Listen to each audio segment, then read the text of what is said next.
চলো আজ তোমাদের গর্বেতার বিখ্যাত মা সর্বমঙ্গলার মন্দির ও 12 শিবের মন্দিরের অলৌকিকতার বিষয়ে বলবো।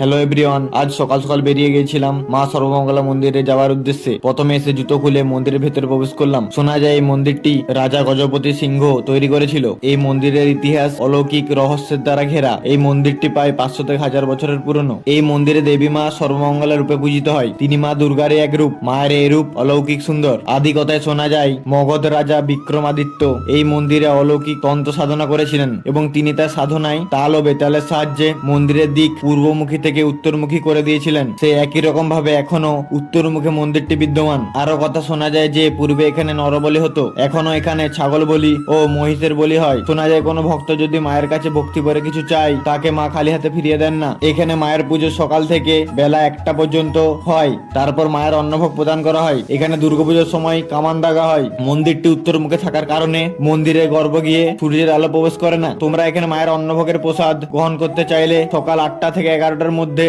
মাত্র 60 টাকার বিনিময়ে কুপন কেটে নিতে পারবে। এখানে প্রতিদিনই অন্ন প্রসাদ বিতরণ করা হয়। মায়ের এই অন্নভোগের মধ্যে মাছ থাকবেই। মাছ ছাড়া মায়ের এই অন্নভোগ অসম্পূর্ণ। তারপর চলে এলাম গড়বেতার বিখ্যাত 12 শিবের মন্দিরে। এই হলো মন্দিরের প্রবেশদ্বার। প্রবেশ পথের উপরেই বাবা মহাদেব ও নন্দী মহারাজ বিরাজমান। তারপর ভেতরে প্রবেশ করতেই প্রথমে চোখে পড়লো লক্ষ্মী জনার্দন মন্দির এবং এই মন্দিরের গায়ে পরপর একদিকে বাবা ভীমশঙ্কর, বাবা রামেশ্বরম, বাবা নাগেশ্বর, বাবা বিশ্বেশ্বর, বাবা ত্রম্বকেশ্বর, বাবা কেদারনাথ ও বাবা ঘিসেশ্বর, অন্যদিকে বাবা সোমনাথ, বাবা মল্লিকার্জুন, বাবা মহাকালেশ্বর, বাবা ওমকারেশ্বর, শেষে বাবা বৈদ্যনাথের মন্দির বিরাজমান। ভিডিও ভালো লাগলে লাইক, কমেন্ট, শেয়ার ও একটি ফলো করে দেবেন। কিছু জানার থাকলে ডিএম করবেন। ধন্যবাদ।